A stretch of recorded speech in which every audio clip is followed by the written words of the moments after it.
Deux bâtiments de trois salles de classe totalement décoiffés au groupe scolaire Bondoukou Centre, le plus grand centre d'examen de la commune.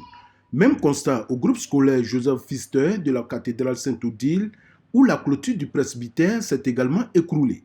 Un peu plus loin, la sous-préfecture et le collège moderne de Bondoukou n'ont pas été épargnés avec la toiture des bâtiments décoiffés en partie.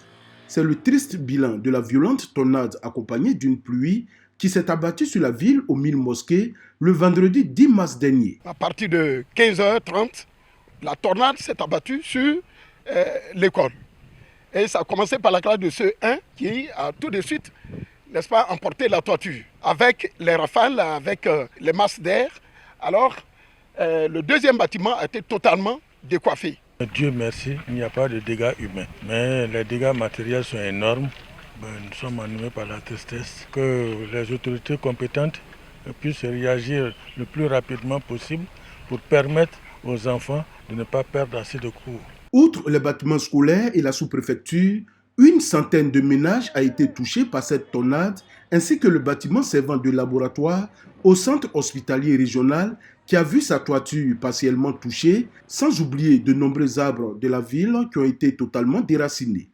Pour s'enquérir de l'état des lieux après cette violente tornade, le préfet des régions du Gontougo s'est rendu sur les sites touchés. Nous sommes venus de la part du gouvernement dans un premier temps pour constater et puis apporter le réconfort.